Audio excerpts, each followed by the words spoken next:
Muchas gracias. El peligro de estas presentaciones tan cariñosas es que a veces uno piensa que es otro el conferenciante, que no se refieren. Pero, bien, vamos a hablar de la independencia judicial. Bueno, a ver qué sale de esto. La Constitución española de 27 de diciembre de 1978 no establece exactamente la separación de poderes. Se deduce de ella porque no cita al Poder Legislativo ni al Ejecutivo, solamente cita al Poder Judicial. El título tercero lleva por rúbrica de las Cortes Generales, el título cuarto denominado del Gobierno de la Administración y solamente el sexto habla del Poder Judicial. De aquí se desprenden los juristas que hay una separación de poderes, lo cual no es del todo cierto, porque el Ejecutivo, el Gobierno, es un hijo del Legislativo. La mayoría parlamentaria del Congreso elige al Gobierno.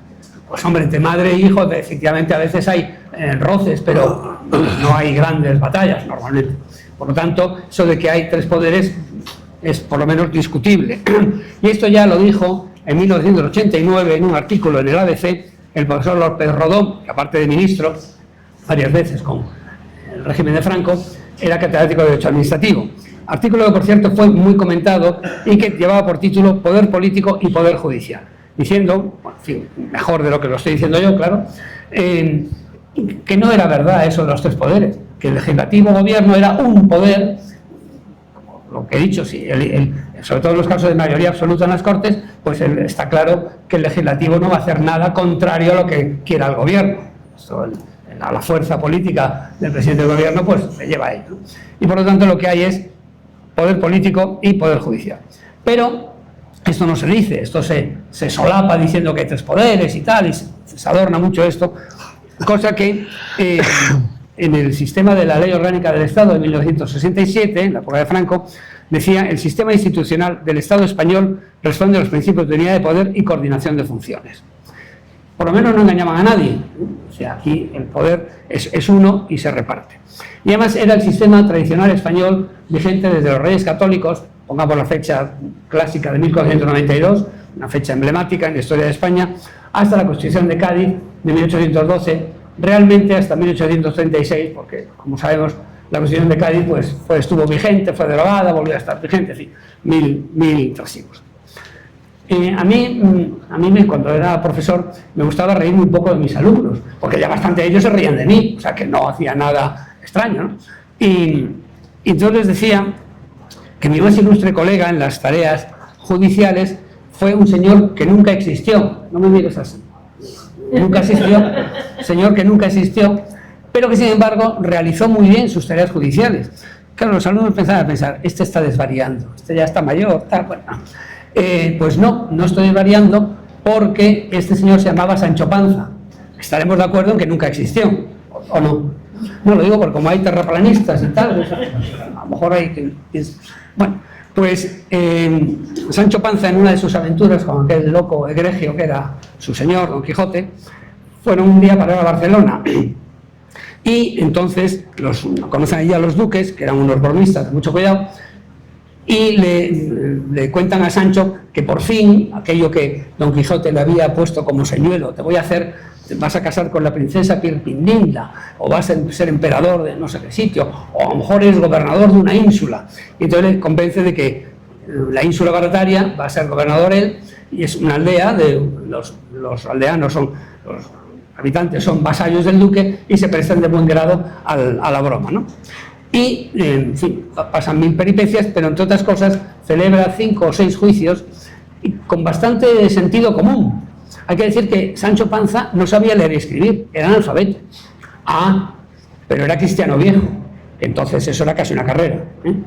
Y sabía, dice Cervantes, que dice él, claro que todo esto es una ficción dentro de la ficción, ¿no? Que sabía hasta 4 oraciones y alguna que otra jaculatoria.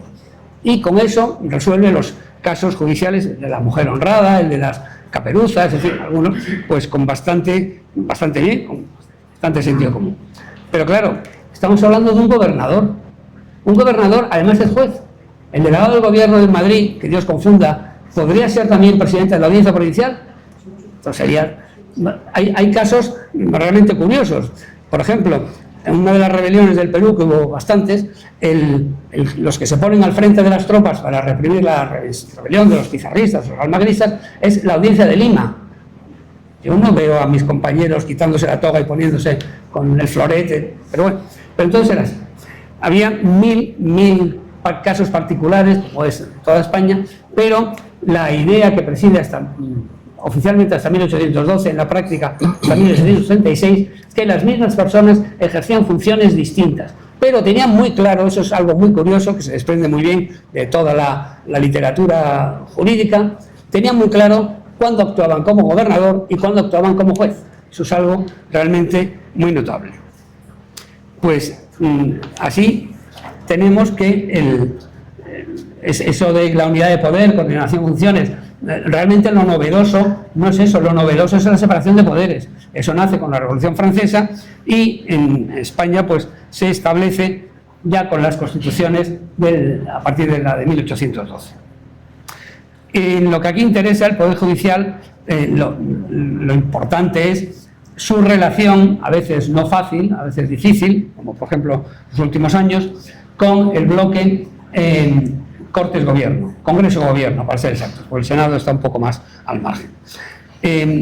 Y sobre todo, que ese Poder Judicial tenga independencia, porque si no la tiene, si está también sometido al bloque Congreso-Gobierno, pues no tendríamos una democracia, tendríamos una tiranía democrática, o una dictacracia o una demodura, eso ya cada cual que elija lo que quiera. La independencia judicial no consiste en que el juez o el Tribunal de Justicia pueda hacer lo que le dé la gana. Eso no tiene ningún sentido. Porque eso no sería independencia judicial, eso sería arbitrariedad judicial. Aunque aquí hay que aclarar que la arbitrariedad significa no seguir la norma, pero no ser injusto. Son cosas un poco distintas, o mucho distintas. Por ejemplo, el ejemplo clásico es el abuso del derecho. Terreno resbaladizo, pero que hay ejemplos interesantes en la jurisprudencia. Un caso quizá más curioso, que se pone siempre de ejemplo a los alumnos, en el siglo XIX, un señor tiene un hotel en un pueblo y al lado hay un solar. Y en las relaciones entre los dos vecinos pues no son buenas, y un buen día el dueño del solar lo llena de estiércol, no porque pensase plantar nada, no, simplemente por molestar, para que huela mal, para que los clientes del hotel pues se fastidien, ¿no? Y naturalmente entonces el artículo 348 del Código Civil, la propiedad es el derecho de y disfrutar de los bienes según su naturaleza o según las leyes, eso se interpretaba en un sentido muy amplio, el dueño era dueño absoluto. Bueno, pues a pesar de esa idea, que era la corriente entonces, la normal, sin embargo, el juez decide que no tiene ningún sentido, que no se puede amparar, la ley no puede amparar un abuso de derecho simplemente sin beneficio ninguno para molestar al vecino. Eso, la propiedad pues también tiene sus límites. Por lo tanto, la independencia judicial sería arbitrario porque no se somete a la ley, pero sería una arbitrariedad justa. Ya sé que esto es paradójico, pero puede ocurrir. No es lo normal, pero puede ocurrir. Sí, bueno, puede ocurrir en la España musulmana. Los cadíes eran los jueces y no eran jueces de código, cosa que en la España cristiana ya tenían el foro juzgo a partir de cierto momento. Eran jueces de conciencia, quitando el Corán, todo lo demás pues era según su leal saber y entender, y eso pues como no tenían código pues hacían un poco lo que les parecía más conveniente. ¿Era arbitrario? Pues seguramente era arbitrario, pero seguramente también era justo, claro, cooperando con otros valores y otros criterios. Bien, pues la independencia judicial es la situación en la que se encuentra el juez al tener que decidir un pleito, un proceso, lo que tenga encima de la mesa, en que nadie puede obligarle, repito, nadie puede obligarle a que la resolución sea en uno u otro sentido. Nadie, ni el gobierno, ni las Cortes, ni el Tribunal Supremo, ni los Tribunales Superiores de Justicia, le pueden obligar. Las Cortes podrían hacer, en un determinado proceso que esté en marcha ante un juez, dictar una ley de caso único. No es muy frecuente, pero podría ser. Hay un caso muy curioso del año 74, cuando se hace la primera ampliación del edificio de las Cortes de la carrera de San Jerónimo, que se expropia el edificio de al lado mediante una ley de caso único. Se expropia el número tal de la carrera de San Jerónimo. Y ocurrió una cosa muy curiosa.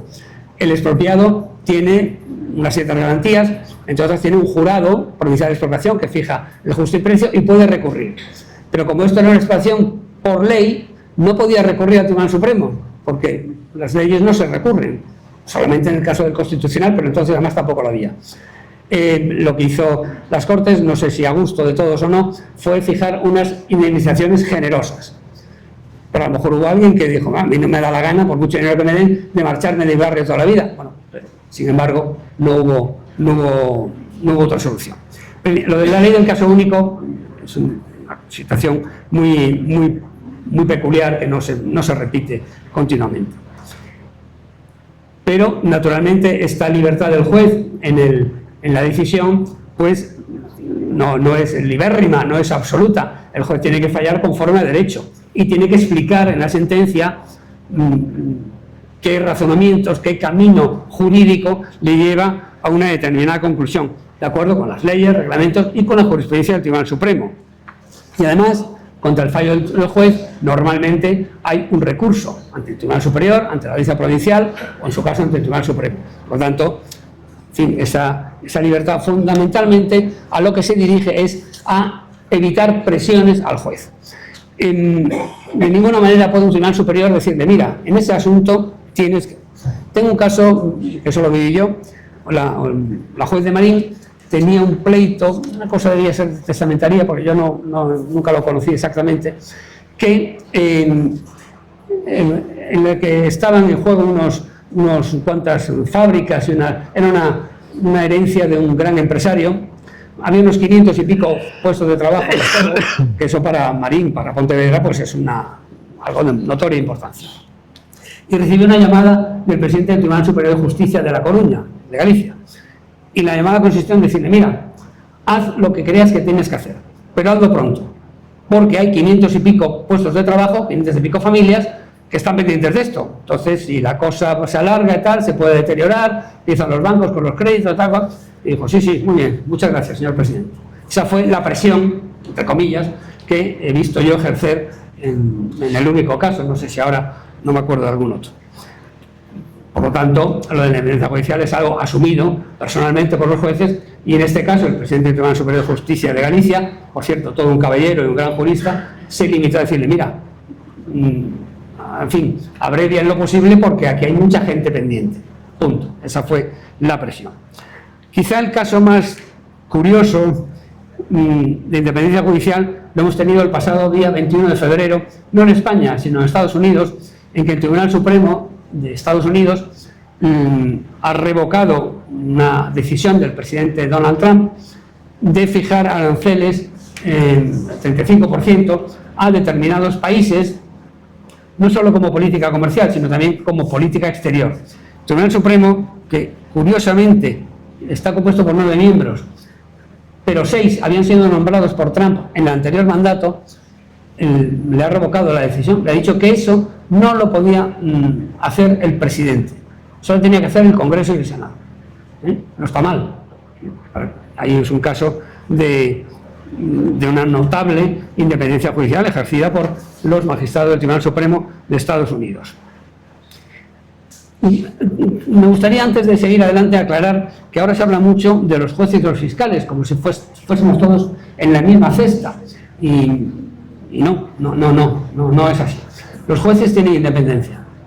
Lo dice la Constitución, lo decía la Ley Orgánica del Estado, sí, lo dice la doctrina y tal. Los fiscales no. Los fiscales pertenecen a un organismo jerárquico. Es decir, unos mandan y otros obedecen. Unos mandan y no hace falta escupir cuando se manda. O sea, es que a veces se trastoca hasta tal punto es así que el fiscal jefe tiene detrás de él a un señor que se llama el teniente fiscal. La palabra teniente, todos nos imaginamos inmediatamente al capitán de infantería y al teniente. Bueno, pues el teniente fiscal es el segundo en el mando de la fiscalía. Y el nombre ya lo dice todo, ¿no? Es el caso de los tenientes de alcalde. Igual, son los segundos del alcalde. En un asunto, me acuerdo, yo estuve destinado en Albacete, el secretario de la Sala de lo Contencioso, pero durante 3 meses fui secretario de la Audiencia Provincial porque estaba vacante. Y ocurrió un caso pintoresco, y es que 2 amigos se van a tomar unos vinos y toman otros y toman más y siguen tomando y tal, y a las 3 de la mañana pues uno dice, bueno, mira, nos vamos a casa y tal. Uno de ellos tiene una moto, el otro no, y le dice, oye, llévame en la moto a casa, porque además era algo así como febrero, marzo, en Albacete hace un frío del demonio, y no te llevo, que te voy a llevar, vete tú, no, que me lleves, que no, que empieza la discusión. Entonces el posible pasajero saca una navaja y dice, me llevas a casa. Bueno, se montan en la moto con la navaja ahí en la espalda, y el conductor pues se dedica a pasear por todo Albacete, ¿tal? Había una discusión, pero párate, no me da la gana, pues, bueno, todo el mundo se imagina lo que es una riña de borrachos, ¿no? O sea, mi amigo sí, pero el vino es el vino. Hasta que ven un coche de la policía y el motorista para y también es que ese señor... Bueno, el teniente fiscal había hecho la calificación y lo había calificado como detención ilegal, lo que no conocemos como secuestro, que tenía de pena de 12 años un día a 20 años, la misma que el homicidio. Claro, a la fiscal que tenía que ir a la sala, íbamos por el pasillo juntos, me decía, pero ¿no te parece una barbaridad? Una riña de borrachos, 12 años un día. Dije, pues sí, pero vosotros sabréis, sois los fiscales, yo... Bueno, y me contó que había hablado con el teniente fiscal, diciendo, mira, esto vamos a bajarlo a coacciones, que la pena era de 6 meses un día, 6 años, tampoco está mal, pero bueno, es que esto es... Y dijo, no, esto es detención ilegal. Supremo dice que tal. Acuden al fiscal jefe y el fiscal jefe dice, esto es detención ilegal. Y tú te subes a la silla y acusas por detención ilegal. Que luego la sala considera que no es... Eso es otra cuestión, la audiencia provincial, o que la audiencia provincial condena por detención ilegal, pero pide el indulto. Allá ellos. Pero tú, y allí se subió y pidió 12 años un día como detención ilegal. Por lo tanto, esa mezcla que se hace en los periódicos y todo en la televisión, jueces y fiscales y tal, bueno, es una... Sí, es verdad que todos llevamos toga, pero no tiene nada que ver una profesión con la otra. Naturalmente, el juez es independiente, pero también tiene sus manías, tiene su pensamiento, tiene sus debilidades. El ejemplo clásico es el del perro. Un perro muerde a un señor, a una señora, y le causa ciertas lesiones y tal. Y el asunto no es lo mismo, es que no lo puede ser. Humanamente es imposible. El asunto lo ve un juez que tiene perro que un juez que no tiene perro, como en mi caso, por ejemplo. Y además no les tengo simpatía. Las cosas que eso ya que quede claro, como ahora ya estoy jubilado, pues puedo decir lo que me da la gana. Entonces, dice, no, hombre, se tenía que ser más imparcial. Bueno, ya, pero es que mira, y además, yo, en mi caso concreto me he pegado 2 veces con perros. En mi juventud, claro, no ahora ya, sería una imprudencia. Entonces, ¿cómo lo va a ver igual? No puede verlo igual, eso es imposible. O el caso del juez que tiene moto y el que no tiene moto. He tenido no sé si la suerte o la desgracia más bien, de presenciar accidentes de moto por unas claras imprudencias del motorista. 2 casos, vamos, era algo, de hecho me acerqué a la policía y decía, mira, lo he visto. Bueno, el juez que tiene moto, sí, hombre, bueno, claro, pues el motorista tiene que aprovechar el sitio, tal, adelantarse. El juez que no tiene moto dirá, pues, el motorista, que se ponga en la fila y que ocupe su carril. Entonces, eso es inevitable, el ser humano no es perfecto y los jueces menos. Por lo tanto, pues hay debilidades humanas que son imposibles de aislar. Bien, pues como dice Tomás y Valiente, la independencia judicial, que es fundamental para la separación de poderes, dice que el poder judicial e independencia judicial son términos mutuamente reconducentes, que se necesitan uno al otro porque solo coexistiendo existen, bueno, que se retroalimentan. Si hay independencia judicial, habrá un poder judicial fuerte. Si no la hay, pues entonces el poder judicial pues será débil, será flojito y estará expuesto a cualquier artimaña de los otros poderes. Pero no solo los otros poderes, no nos fijemos solo en los políticos, en el gobierno, la presidenta de la comunidad. Imaginemos el presidente Pescanova, que por ejemplo en Galicia, el presidente Pescanova, amigo, no digo que sea el dueño del puerto de Vigo, pero lo que dice es importante. O el dueño de Inditex, un nombre no hace falta decir, o cuál es el dueño de Mercadona, pues entonces esos son intereses económicos muy potentes. Entonces, pues eso también cuenta, ¿no? Porque claro, también hay jueces que tienen hijos y que uno va a la casualidad que trabaja en Inditex, también mira tú, qué mala pata, ¿no? Y el otro está pendiente de a ver si termina la carrera y no hay manera, en fin. Bueno, pues todas esas circunstancias personales, que naturalmente no se dicen, se procura ser discreto, pero indudablemente influyen y son muy difíciles de aislar y de catalogar, pero incluso para la propia persona. Nadie, es difícil, por lo menos, que se aísle hasta el punto de sus hijos, ¿sí? Que hasta que diga pues que no tiene ninguna razón. Bien, la introducción formal del principio de independencia judicial en las constituciones no se produce hasta la Segunda Guerra Mundial. Después de la Segunda Guerra Mundial, la Constitución italiana de 1947, la española de 1938. Los artículos, a ver, los tengo aquí, 122, 120, 117 y 122 de la Constitución dicen algo muy parecido a lo que decía la Ley Orgánica del Estado. A mí me gusta también pinchar a estos demócratas que han descubierto el Mediterráneo y dicen, pues no ha descubierto nada. Ya en aquel régimen de aquel señor que no se puede nombrar, no vaya a ser que se nos caigan los dientes, generalísimo Franco, pues entonces decían algo parecido. Por ejemplo, el artículo 27 de la Ley Orgánica del Estado decía: la justicia gozará de completa independencia. Será administrada en nombre del jefe del Estado, de acuerdo con las leyes, por jueces y magistrados independientes, inamovibles y responsables con arreglo a la ley.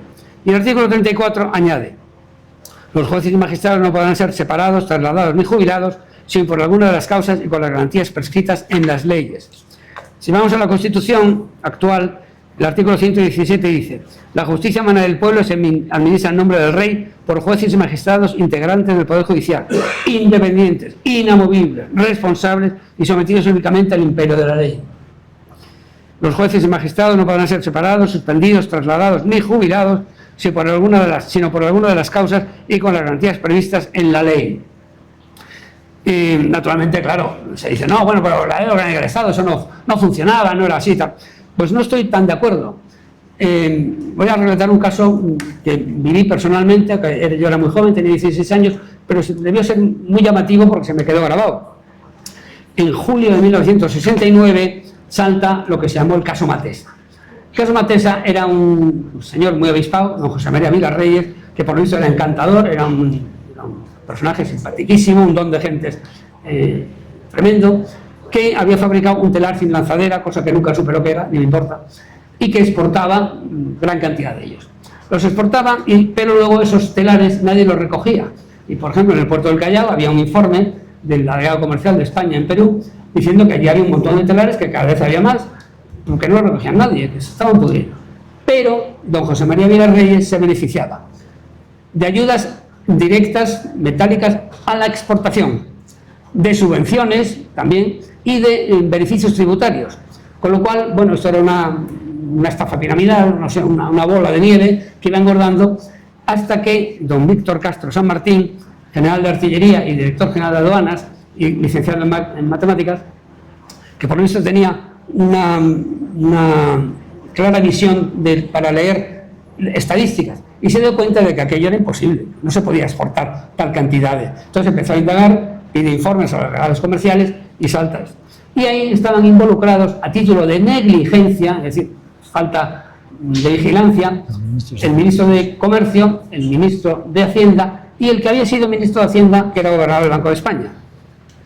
Bueno, cuando el juez de delitos monetarios, don Antonio Sánchez del Corral y del Río, empieza a investigar y tal, ante la denuncia del director general de aduanas, se da cuenta de que hay dos ministros en el cargo y un exministro, gobernador del Banco de España, no, cualquier cosa, que pueden estar afectados por eso, repito, a título de negligencia. No se llevaron nada, no era como ahora, no se llevaron nada. Y eso quedó acreditado.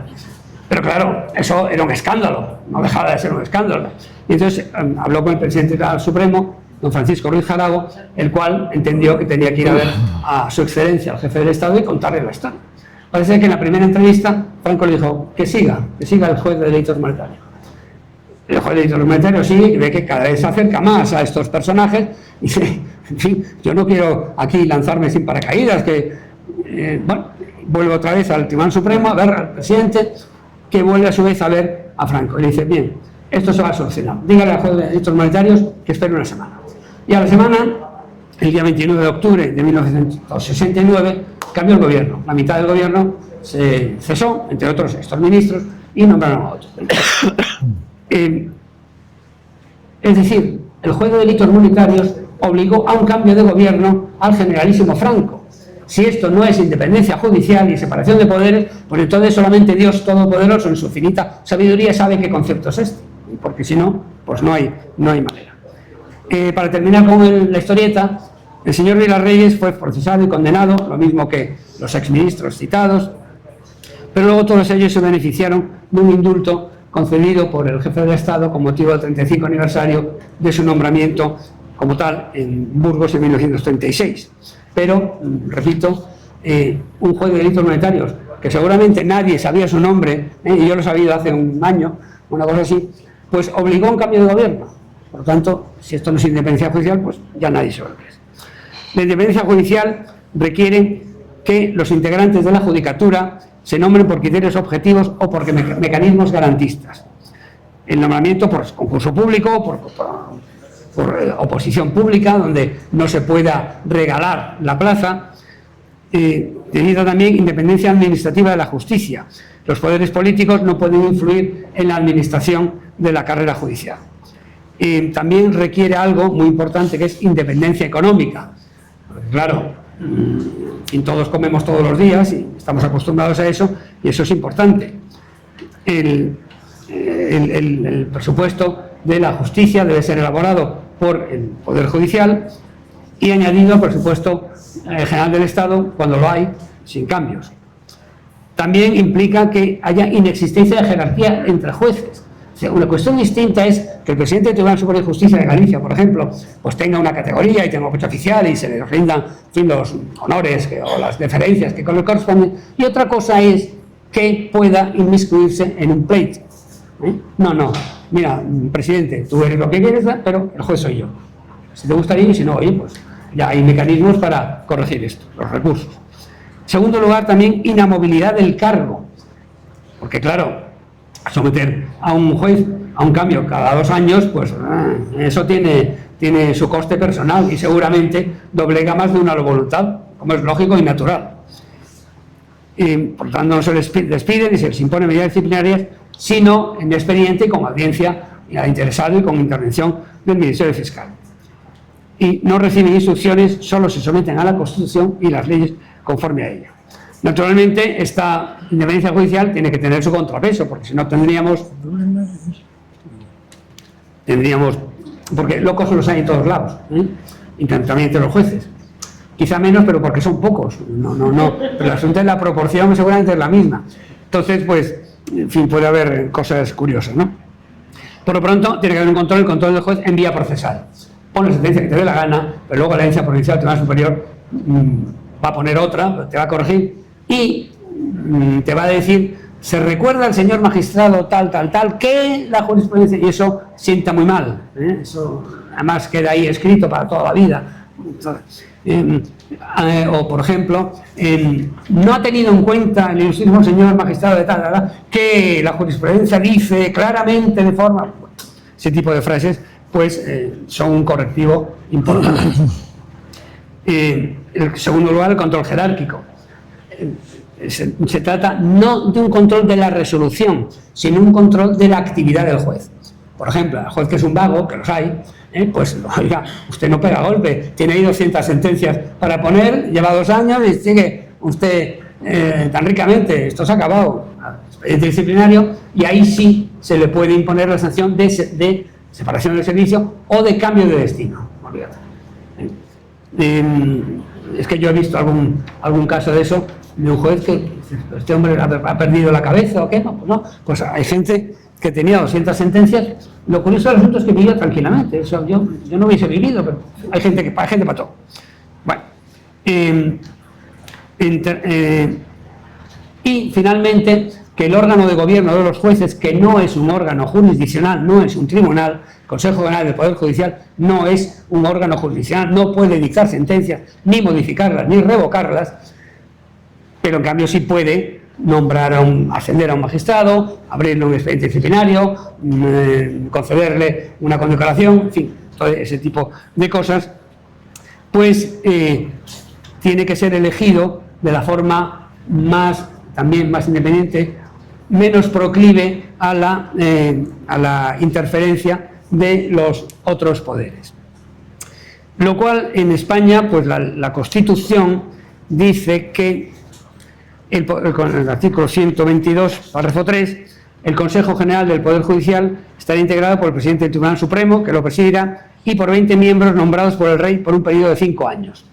De estos, 12 entre jueces y magistrados de todas las categorías judiciales, en los términos que establezca la ley orgánica. 4 a propuesta del Congreso, de los diputados, y 4 a propuesta del Senado. Bien, esto en la discusión constitucional, donde se dice 12 miembros entre jueces y magistrados, se quiso añadir 12 miembros entre y por jueces y magistrados. Pero se entendió que era redundante, que era, en fin, que el castellano pues había que ser más elegante y tal, bueno, y se suprimió. Y la ley orgánica 1/1980 de 10 de enero estableció que el primer consejo, esos 12 vocales por procedencia judicial, serían elegidos entre y por los jueces de todas las categorías.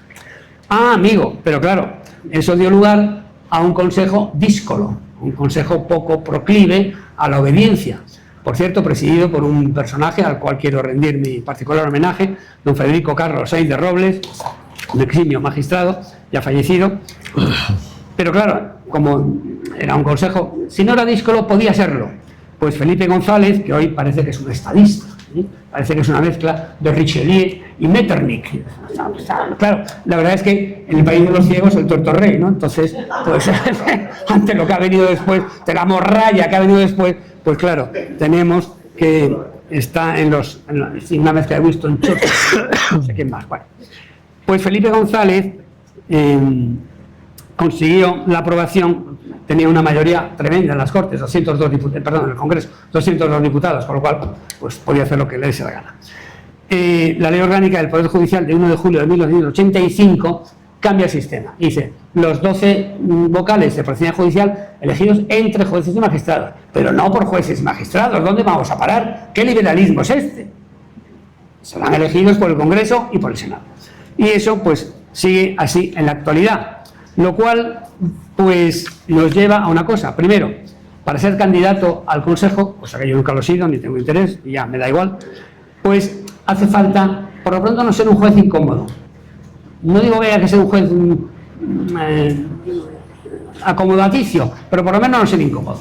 Y luego además, pues ser un juez con un cierto cartel, cierto que le conozca a la gente, porque si no, ¿por qué te van a votar unos diputados por Murcia, por Castellón, no te conocen de nada, ¿no? Pero claro, es que el Consejo tiene importantes atribuciones. Por ejemplo, expedientes disciplinarios, caso del juez Peinado ahora,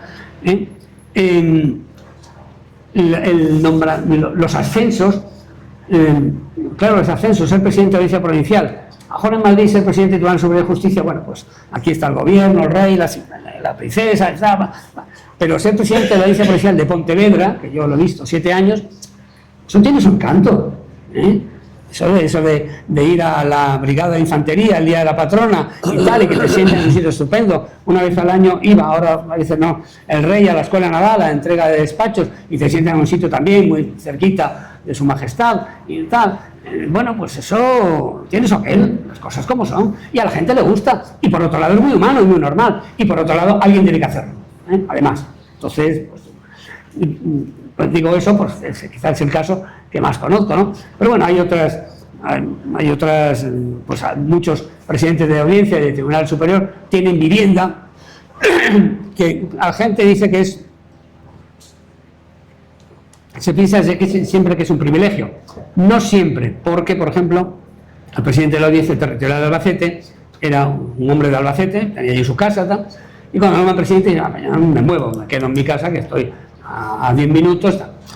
Pero era la época en que ETA pues hacía de las suyas, y a raíz de no sé qué atentado, me lo contó él personalmente, el coronel de la Guardia Civil, le dijo, mire usted, yo no me hago cargo, no me hago responsable de su seguridad.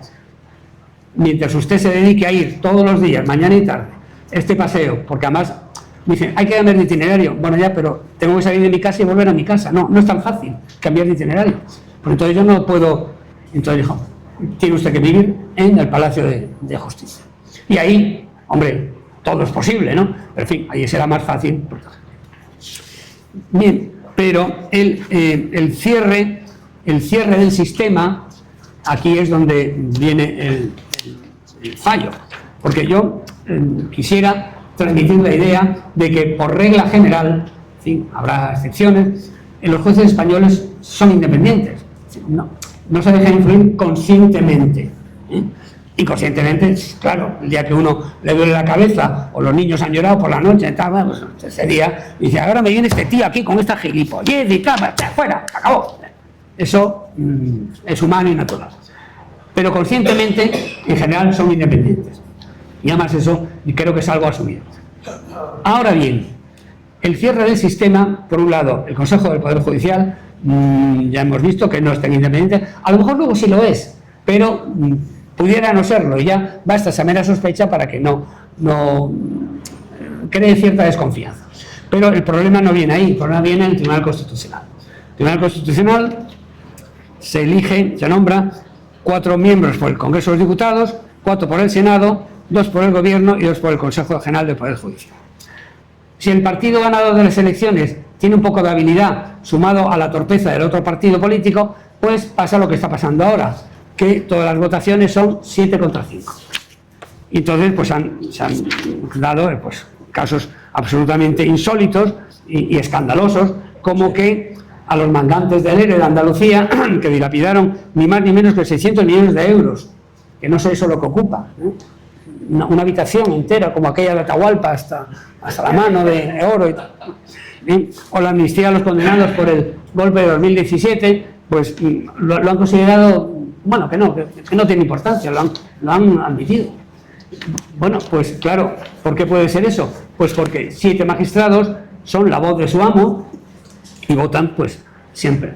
Por lo tanto, quisiera transmitir la idea de que por regla general los jueces españoles no hay sospecha, en principio, de su independencia, con independencia de sus manías también, repito, somos humanos, no somos seres angelicales, los ángeles están en los altares, no en los juzgados, pero en fin, en principio hay una razonable independencia, pero eso no está amparado por la independencia del Consejo del Poder Judicial ni del Tribunal Constitucional. Señoras y señores, muchas gracias.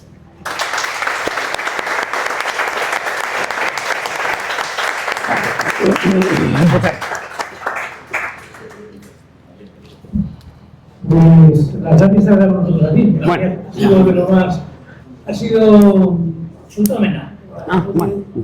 Ha sido una charla para mí, una amena que es lo más interesante en una charla. Charlas interesantes y aburridas. Yo voy a empezar a romper el fuego. Bueno, voy a participar en el debate otro de miembros de este conglomerado que se hablaba antes, gaseoso y gástrico, de amigos, de forma representación, es... ¿Qué pasa? No, debate al final, ahora va a haber un coloquio aquí. Toma nota. Ahora vamos a hacer un coloquio entre los miembros de la mesa. Y luego pasaremos a un coloquio ya abierto para los que Jesús Ferrer hay que decir la profesión, no sé por qué, porque yo cuando me dicen, ¿qué eres tú? Pues yo soy padre de 4 hijos, soy de Valladolid, que soy de hábito, soy viticultor y soy bebedor de vino. Luego aparte soy historiador. Como hay que empezar seriamente por lo contrario, hay que decir que es uno de los mejores traumatólogos de España y desde luego el que más sabe de hongros de España y de parte del extranjero. Entonces, aparte de eso, es una persona implicada, siempre implicada en causas justas, en temas importantes. Como ejemplo, que no les gustaría que lo cuente, dedica sus vacaciones a ir a operar a gente a Camerún, porque no tiene posibilidad de que lo operen. También es padre de familia y un buen amigo. Y abuelo. Y un tipo de abuelo. Y abuelo. Y abuelo. Pero yo, la reflexión inicial es, bien, los jueces tienen que ser independientes y parece que en líneas generales se han tomado medidas para que lo sean. Pero ¿qué pasa con el resto respecto a los jueces? La independencia del resto respecto a los jueces, la capacidad de los jueces de influir, de hacer política, de hacer doctrina, de hacer sencillamente influir. De intervenir en la vida pública, ¿no? Estoy recordando un tema, preparando esta charla, el tema de Mani Puliti en Italia. Mani Puliti fue un tema basado en el sistema, en el fracaso del sistema político italiano y luego la corrupción del sistema político. Pero también fue una cuestión poco democrática, ¿no? Al final, los jueces de Mani Puliti, por lo que tengo entendido, forzaron cambios de gobierno, forzaron cambios de leyes. ¿Habría que decir algo de eso? No conozco con precisión el sistema italiano, pero eso no es nuevo. Ya en 1969, el juez del caso Matesa, juez de delitos monetarios, forzó un cambio de gobierno al generalísimo. O sea que no es nuevo eso.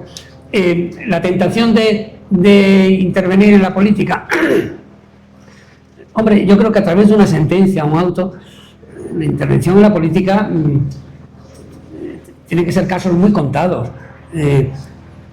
porque la sentencia o el auto, en medidas cautelares de prisión, se ciñe a unos hechos concretos. No puede decir, y como el sistema español está... No, mire, el juez tiene que resolver sobre unos hechos concretos. Entonces, no lo veo. Que haya casos que efectivamente pues, sean más sonados, más llamativos, que la decisión del juez pues, se puede interpretar en un sentido o en otro, por supuesto. Eso. Pero de ahí a que los jueces puedan definir una línea política, a mí me parece difícil. ¿Sí?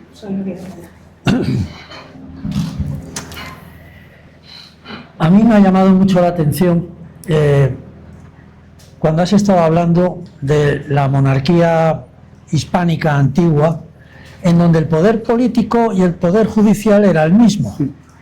Pero claro, en aquellos momentos había una identidad entre los dos poderes, porque creo yo, o a lo mejor tengo una mentalidad tal vez un poco pueril, pero creo yo que en aquellos momentos esa identidad se explicaba porque España era en realidad un verdadero destino, en lo que se buscaba era la universalidad católica de esto. Entonces, el poder político y el poder judicial tal vez buscaba solamente eso. El problema es cuando entramos en el terreno de las partitocracias. Y España, al fin y al cabo, es una partitocracia. ¿Y qué es lo que ocurre? Que en las partitocracias lo que hay son las ideologías. Y quieras que no, en cuanto hay ideología, puede haber sectarismo. Sí. Y dentro de ese sectarismo puede acudir o puede sacudir a cualquier persona, incluso también a los jueces. Pero a mí lo que más me preocupa es lo que has estado comentando, que ni siquiera la Constitución del 78, bueno, a la que algunos votaron, pues resulta que tampoco garantiza la independencia judicial. Y eso evidentemente es así cuando las últimas instancias, que son el Consejo General del Poder Judicial y sobre todo el Tribunal Constitucional, están en manos de los políticos. O sea, lo que yo entiendo es que la única manera que habría de que hubiese legalmente una verdadera independencia judicial sería revirtiendo toda la cuestión de la Constitución española. ¿Es así o estoy...? Hombre, toda la Constitución no, pero algunos retoques sí se podrían hacer. Desde luego, los miembros del Consejo, los 12 miembros judiciales del Consejo, es un imperativo casi que sean elegidos entre y por los jueces y magistrados. Claro, se dice, es que no son... es más representativo, es más democrático que sean elegidos por diputados y senadores. No, aquí no se trata de que sea más democrático, no, se trata de que funcione. Es que no, los catedráticos no los eligen por aclamación popular, los alumnos, no. Se eligen después de un proceso complicado y difícil de selección. Y por eso ya, es que van a influir en la juventud, claro, pero porque han pasado por ese... O sea, es que esa idea de que la democracia tiene que llegar hasta el vaso de agua, eso no tiene ningún sentido. Y también, o sea, que eso por lo pronto. El Tribunal Constitucional, pues también habría que modificarlo. Quizá una modificación buena sería que algunos magistrados, 3, 4, 2, los que sean, fuesen elegidos por el Tribunal Supremo, lo cual, en principio, aporta una cierta dosis de ajeno a la política, en todo lo que el ser humano pues puede ser ajeno a su entorno, por ejemplo.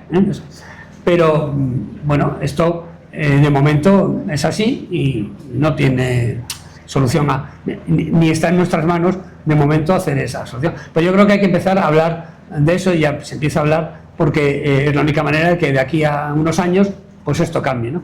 La Constitución española se hizo con una excesiva buena fe, pensando que todo el mundo eran unos caballeros, a lo mejor los constituyentes lo eran, no lo sé, y gente muy sensata y tal, y hemos comprobado que no, que no son unos caballeros, muchos, y que otros son unos mangantes, así de claro. Pero no, y por eso la Constitución tiene pocos mecanismos de presión para ciertos problemas. ¿Sí? No, tú. ¿Qué? No. ¿A ti? No, sí. A ver, ¿qué hago? Leñe. Venga. No, a mí, yo sigo un poco sobre el tema este porque de la independencia y de la Constitución y de cómo está desarrollado todo este sistema. Porque yo creo que este sistema está desarrollado para que nunca pueda haber una verdadera independencia judicial. No me refiero a la independencia judicial de, como tú antes estabas explicando, de que los jueces pues tienen también sus gustos, tienen sus cosas, y evidentemente pues un juez no va a responder lo mismo ante un intento de violación si tiene 4 hijas que si no tiene ninguna. Eso está clarísimo. Pero independientemente de eso, el problema es el que tú dices, bueno, con la que está cayendo ahora, por ejemplo, sin más. Pues ahora venía en la radio oyendo que el señor Zapatero está haciendo un plan de defensa que no es ni más ni menos que el pedir, el acogerse a las garantías personales de que están alterando y alienando sus derechos humanos fundamentales. Dices, o sea, que lo que está buscando ya es llegar al Tribunal Constitucional para que el Tribunal Constitucional diga que no se han tenido las suficientes garantías y que se dé todo por terminado, igual que hicieron con lo de los ERE. Entonces tú dices, ¿todo esto para qué? Es que la única solución es efectivamente el cambio, pero el cambio radical de las leyes y de la ley fundamental en España, que es la Constitución. Y perdón por... Sí. No. Estamos de acuerdo. Creo que lo he dicho.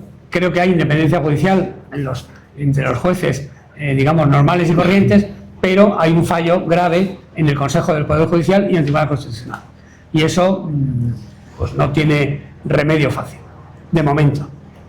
Hombre, siempre hay gente que se muere y tal, pero no podemos contar con que haya una gripe asiática en ciertos órganos, ¿no? Entonces, eso es así y, bueno, pues vuelvo a lo mismo, es que la Constitución española se hizo con una excesiva buena fe, sin darse cuenta de que el ser humano pues no es tan bondadoso como parece. Y una última cuestión que también me llama la atención. Lo de la ley del jurado y tal, o de que los jurados, ahora que sí, que no, que tal... ¿Realmente puede variar mucho, puede hacer que exista mayor independencia cuando sean 9 señores que vayan a juzgar en conciencia?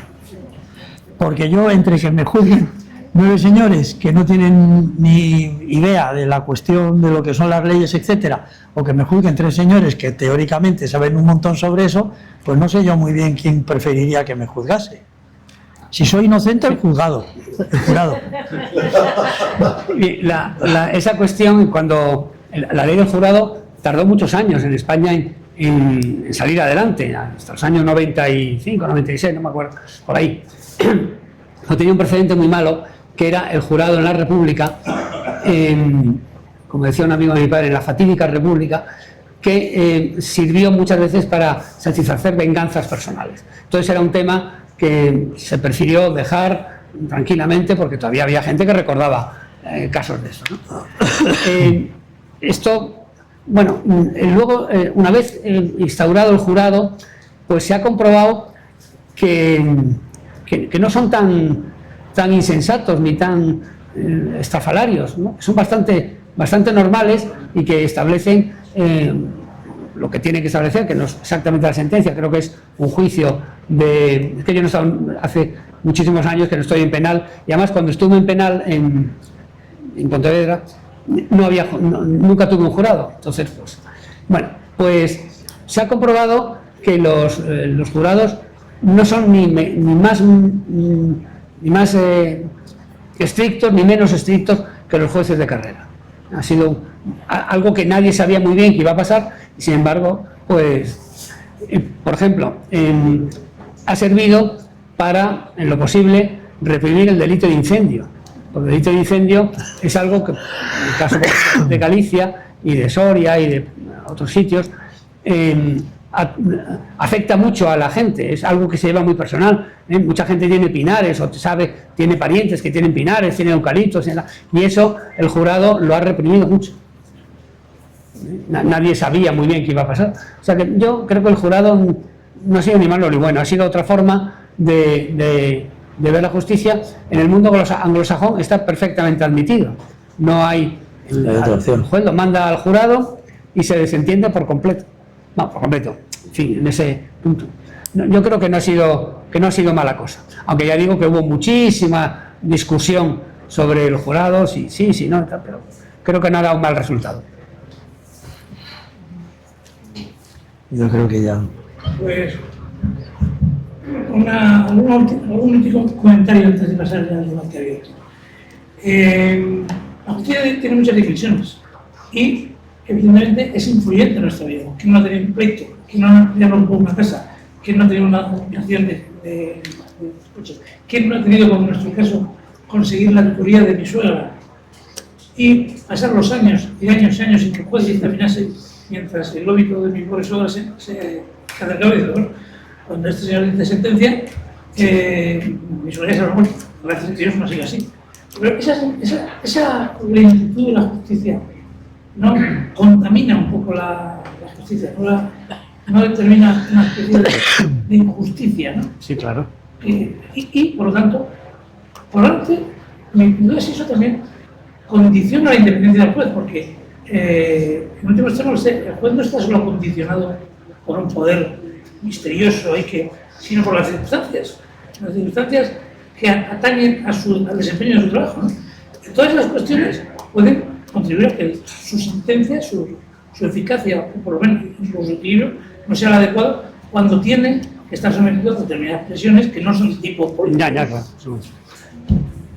Es un tema eterno la lentitud de la justicia, y después de 41 años de servicio creo que es una cuestión interesada. A ningún gobierno, repito, a ningún gobierno, desde Viriato para acá, le interesa que la justicia sea rápida. Porque claro, muchas multas de tráfico, muchas multas urbanísticas, los alcaldes también tienen su tela, subvenciones, ayudas a la enseñanza, cambios de destino. La Policía Municipal de Madrid tiene no sé cuántos mil funcionarios, eso es casi un ejército, ¿no? Todo eso, si se resolviese en 3 meses, pues se lo tendrían que comer las autoridades correspondientes. Entonces, yo creo que ahí hay un cierto interés que nunca se confesará, claro, en que no sea muy rápido. Por otro lado, yo creo que los procedimientos españoles están anticuados. ¿Por qué en Inglaterra o en Estados Unidos un asesinato se resuelve en 3 meses y aquí no?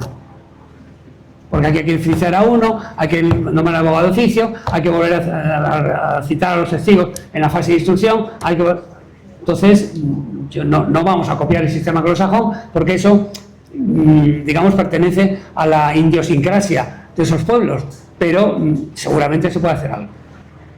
Y en tercer lugar hay un tema presupuestario, evidentemente. O sea, cuando esto es una cuestión de dividir, ¿no? Si hay 2 millones de pleitos y hay 2.000 jueces, pues tocan, si hay 2 millones de pleitos y si hay 4.000 jueces, pues tocan a menos, etcétera. Entonces, esto, pues es así. ¿Que se quiere hacer o no? Yo es que creo que no se quiere hacerlo. Ahora, que eso condicione la resolución del juez, en eso ya no estoy de acuerdo, ya no estoy tan de acuerdo. Porque en el fondo, vamos a ver, el juez lo que ve son unos papeles delante. ¿A qué más le da? Si este tío lleva pleiteando 2 años, porque le han prohibido edificar una casa y tal. Eso es igual ahora que hace 2 años que dentro de 2. Yo creo que eso no afecta a la independencia judicial. Puede afectar a la salud, a la carga de trabajo. Cuando yo me jubilé, ya hice público que me jubilaba, pues bueno, venían abogados, gente, ¿verdad? Me acuerdo uno, señoría, ¿qué vamos a hacer sin usted? Y tal. Y dice, hombre, es muy agradable oír esas cosas. Yo le dije que hablas y dije, mire, señor letrado, ¿no está esta mesa? Dijo, sí. Pues esta mesa tiene muchos sábados y muchos domingos. Ya, bueno, claro, sí, viendo así, es que yo lo veo así. Hay quien se lleva el pleito a su casa, a mí eso me espanta. Porque solo de pensar que se me pierda o se caigan las vías del metro, a mí me funciona. Pero luego eso nunca ha pasado. Pero cuando estuve en Pontevedra era juez de apoyo en Marín, y entonces sí tenía que traerme los pleitos a casa, y un día estaba ya en la cama, a 1 de la mañana, por ahí, 12:30, y de repente pensé si había cerrado el coche o no en el garaje. Naturalmente me vestí, jurando en arameo, por supuesto, bajé al garaje y lo había cerrado, efectivamente. Pero, bueno, hay gente que se lo lleva a casa, es igual. En casa tienes que tener un sitio donde los niños no devoren los pleitos, no cambien de sitio, que se les caiga el café con leche, etcétera. Entonces, es igual. Eso, pues es una presión, pues sí. Yo alguna vez lo he dicho también por escrito. ¿Qué pasa? ¿Que el juez no tiene fin de semana? ¿Tiene fin de semana el gobierno? ¿Tiene fin de semana el rey? No, el juez no, el juez ahí. ¿Pero esto qué es? Porque además esos cálculos que hace el Consejo, tanto estrafalarios, que un pleito tardas 3 horas y tal, cuando uno hace así con la carpetilla del pleito, no sabe lo que hay.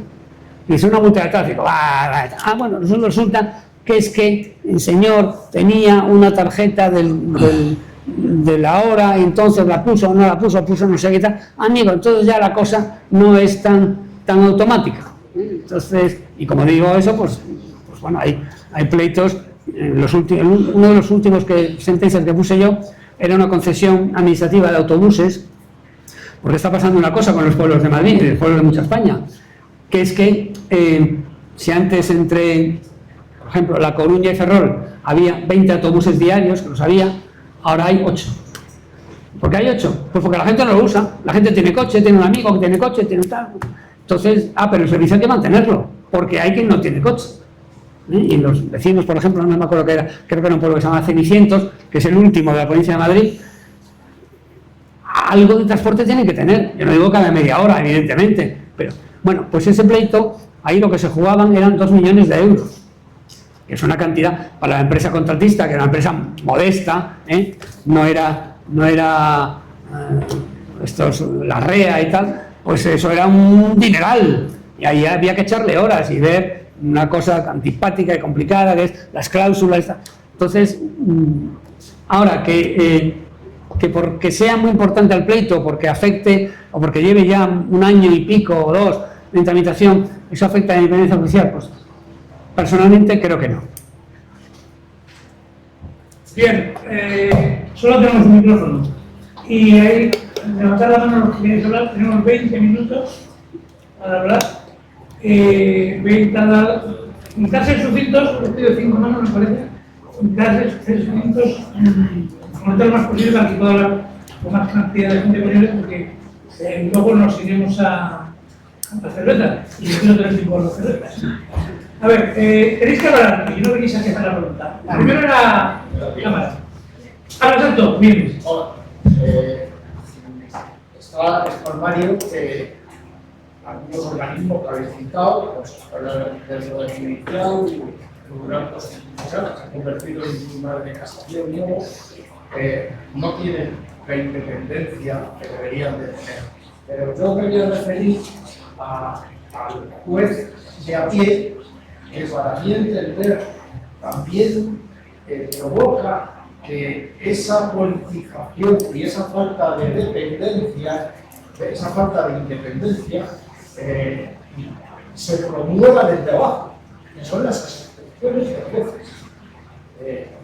A mi entender, son muy perjudiciales para la justicia, porque obligan ya a adoptar una postura que además se está viendo en los medios de comunicación, que es inmediata y contraria. Depende de la asociación, así adoptan una postura o adoptan otra. Y yo creo que eso La ideología. es malo para la justicia y malo para la independencia del juez. Y por eso pido la opinión.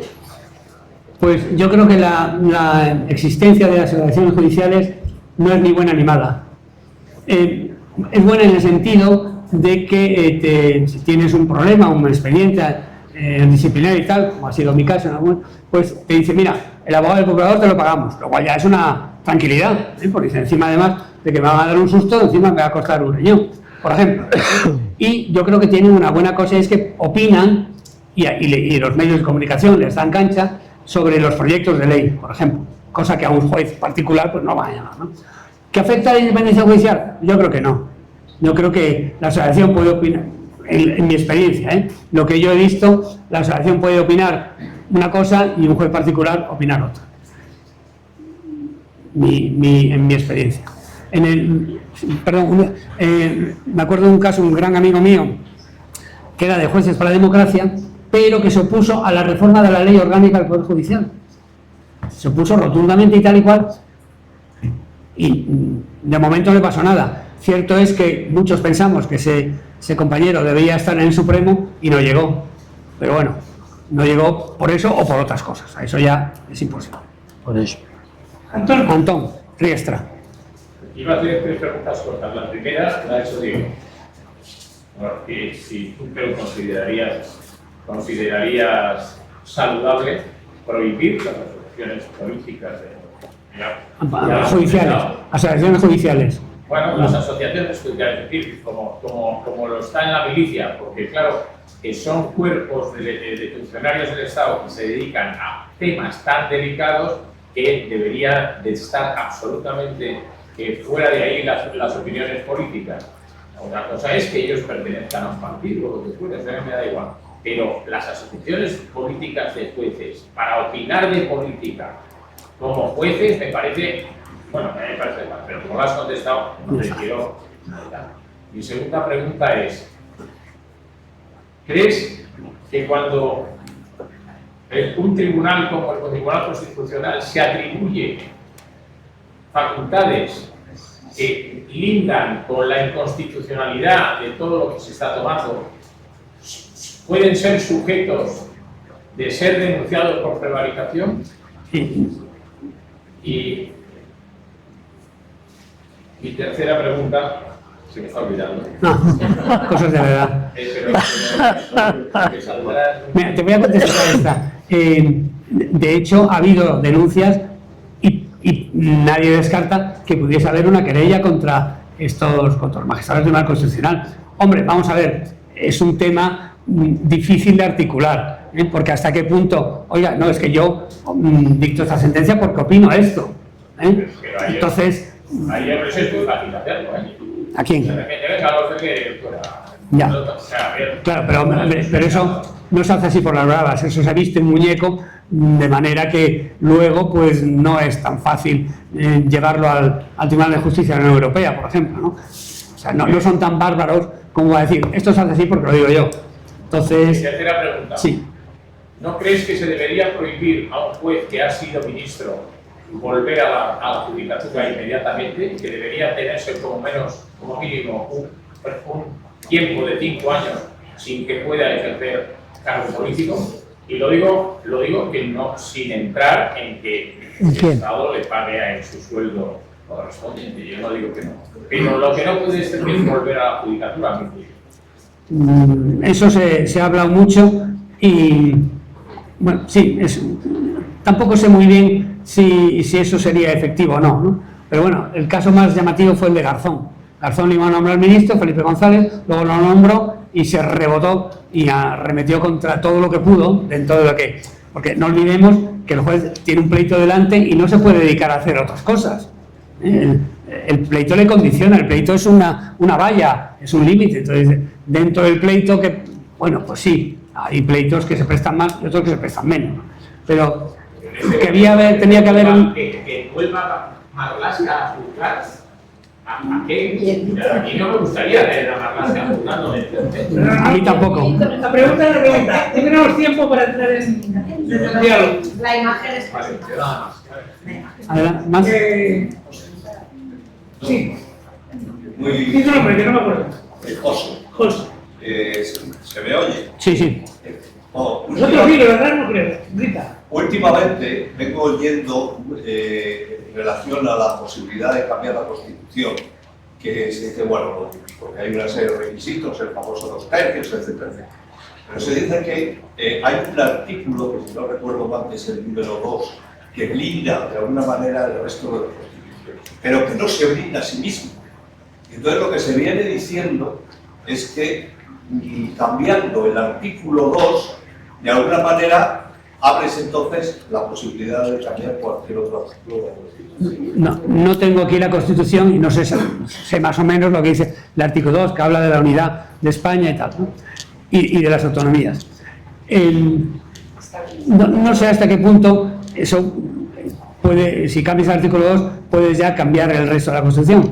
Pero cambiar el artículo 2 sería por el procedimiento complicado. Es un procedimiento endemoniado, está hecho para que no se cambie.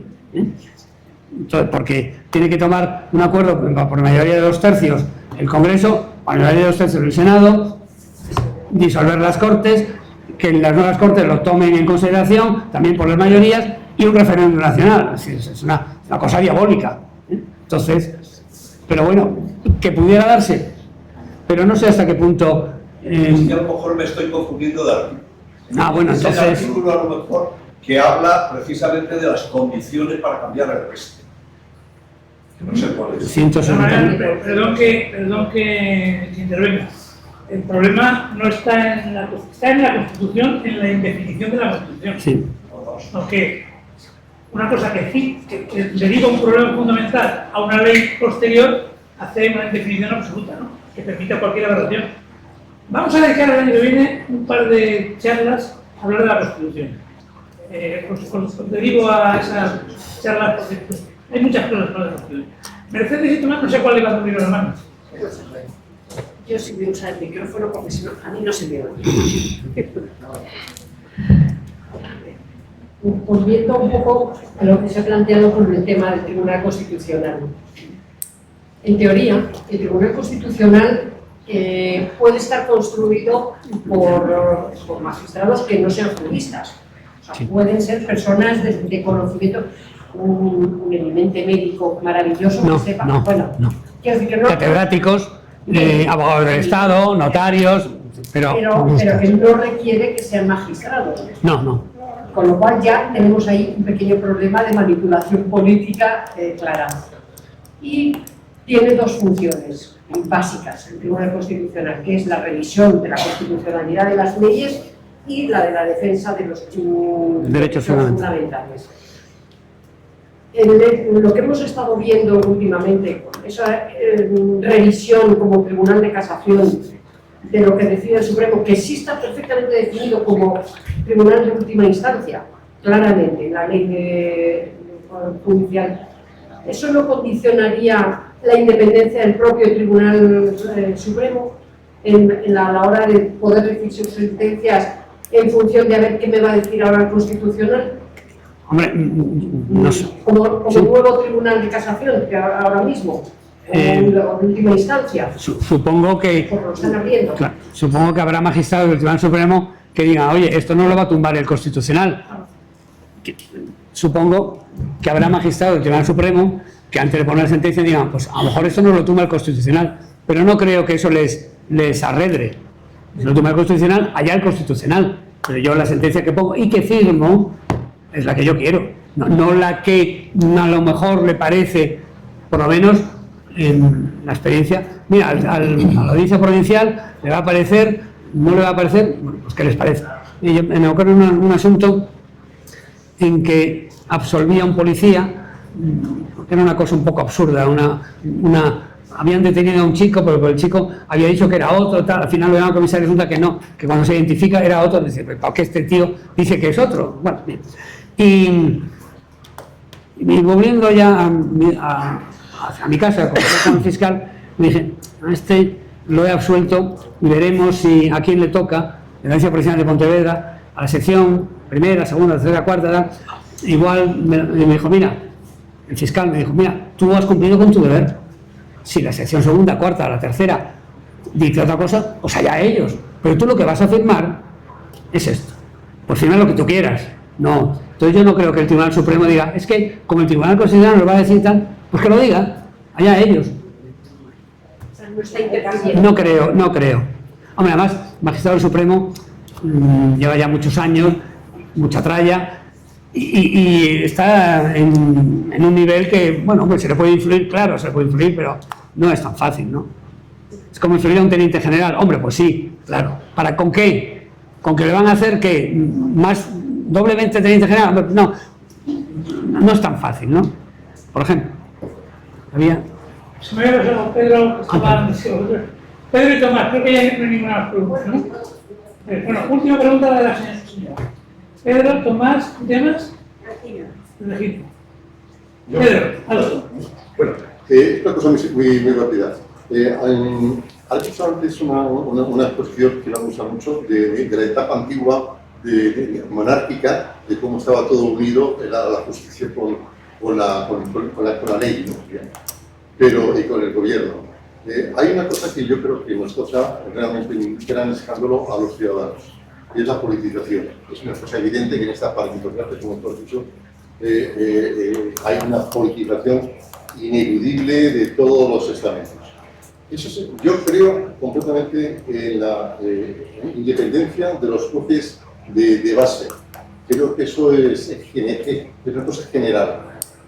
Pero cuando vemos que van subiendo los cargos de los magistrados hacia arriba, vemos que están todos ellos, o parecen que están casi todos ellos contaminados por la política. Primero por la forma de haber sido elegidos, ¿no? Entonces, eso de que de repente en los periódicos veamos que los jueces progresisas han aprobado esto y los jueces conservadores han estado en contra. Porque casualmente hay cualquier tema que estudien, el grupo progresista opina de una manera, el grupo conservador opina de otra, lo cual es falso y digamos absolutamente corrupto. 7 contra 5. Corrupto, eso no puede ser. Y eso lo vemos los ciudadanos y nos escandaliza totalmente. Y entonces empezamos a pensar, la justicia, que lo de ser lenta ya tiene lo suyo, la justicia, digo, y el juez que me toca a mí, ¿va a ser también progresista o conservador? También habrá llegado ya aquí, abajo, digamos, a los estamentos más fundamentales del día a día. O sea, vamos a ver, la etiqueta de progresista conservador la otorga la prensa, los periodistas, la televisión. Bueno, bien, la otorgan con arreglo a sus criterios. A mí me pueden decir que soy esto o lo otro, pero bueno, esta cosa es lo que yo piense de mí. Pero aparte de eso, la ideología influye, claro, influye, pero para saber si un señor